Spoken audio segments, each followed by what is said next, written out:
This is a third lecture on basic experiments with Arduino for an introductory lab on measurements in Arduino usage in the DSC lab. I want to talk about some of the experiments we've put together to get us started using Arduino for this lab course. The first one is just a really quick set of experiments just on making the right connections, as we discussed before, understanding how to use the Arduino basic setup, rerunning the LED blink example, but also analog input measurement. Again, a lot of the experiments that we'll run in future labs will use modern sensors where we don't use analog input, but sometimes we do need that, and so we'll have one experiment where we require that. We have a little potentiometer experiment for doing that. And finally, a little extended LED experiment, as I'll discuss shortly. We become familiar with using potentiometers in a basic circuits class. This is really just what's called a trim pot, if you like. It shows how as you move the dial, right, and if you can imagine, there's resistance on each side of this guy. So you're adjusting the resistance that you might take, the voltage that you may take off of here. So let's say you put plus 5 volts here, 0 volts here. You can see that you can adjust the output voltage here through a voltage divider. So using a simple potentiometer is easy. We can use it for a lot of different things. It can also be used as a sensor. If you attach something to this shaft, right, you can measure position, and potentiometers are often used to measure displacement, because the position is going to give, you're going to get, say, an output voltage that's proportional to whatever variable is related to this position, whether it's a rotational or a linear type potentiometer. And again, the output voltage can be proportional to some quantity, say that's a ratio of that angle. Be wary if you're ever choosing a basic potentiometer that some pots or potentiometers, they could have multiple turns, which is not very useful for position measurement. So, single turn versus multi-turn, look for terms like that if you're buying them. Also be looking for whether some potentiometers don't have what we call linear taper. In other words, the position where you are is the change in resistance is not linear with the position, whether it's again rotational or linear in displacement rather. So you want to have a linear taper, and that's what we use when we're building basic sensors.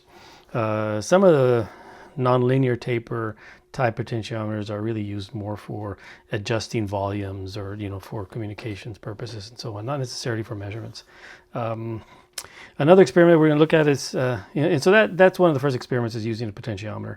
We're also, I decided when I found this little pack of LEDs that had different colors, I thought, well, let's do something interesting with these. You can have multicolored LEDs, and what's interesting is you can find information about different colored LEDs this way, and this is a typical current voltage characteristic for a diode. Here it's for a different colored diode LED, and so I thought, well, let's you can see that depending on what the forward voltage is and the forward current, you could have different points at which you have a voltage drop across the diode.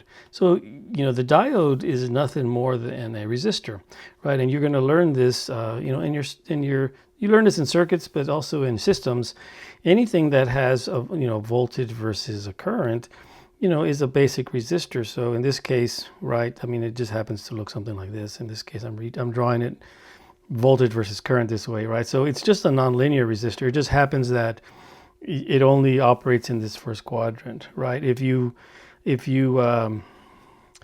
change the and then in this region down here, if the voltage is negative, right? If you reverse the forward voltage, then there's no current, right? So it's a straight line here, and then it has this strange non-linear characteristic.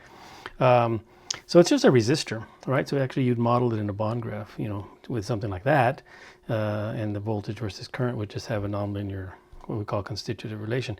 At any rate, again, a little bit of a digression there. But the question when I saw this was, hey, if I could put a simple experiment together, and that would be useful for just learning how to use Arduino and making measurements, where you could try to pick off, say, the voltages here. If you kept the current for the same for all the set of different LEDs, could you just make measurements of the voltage, and basically you could infer color from that voltage drop? So the question you're going to answer in this lab is, can the LED color be inferred from the measured voltage rather than by visually looking at it? So I put together just a little schematic of the circuit that you'll build here, and you have to configure this in the lab and with the help from the TA.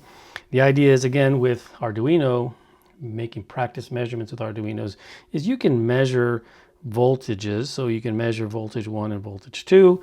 You can apply a voltage here from Arduino. That's all you need. You want to ground it to Arduino. You want to put your diodes here, different colored ones. And you want to have a sensing resistor here, because you want to measure the voltage across here, right? Across that resistor, so that you can infer current. Right, you can't measure current directly, but you can measure these two voltages on different pins. Then you can measure with the voltage across V2, again relative to ground, is going to be your diode voltage. The voltage drop across that resistor divided by the known resistance, which you need to know what that series resistor is. You can infer current, and then you could presumably build that little curve, and now you can pick off, hey, what is for the same currents, what are the voltages? Can I infer color? All right. Always something to it's hard to remember. Diodes have different lengths, cathode versus anode, and just remember that. And that's it. In the next video, I'll go over the pre-lab and the LE for this, but those are your basic experiments for this lab.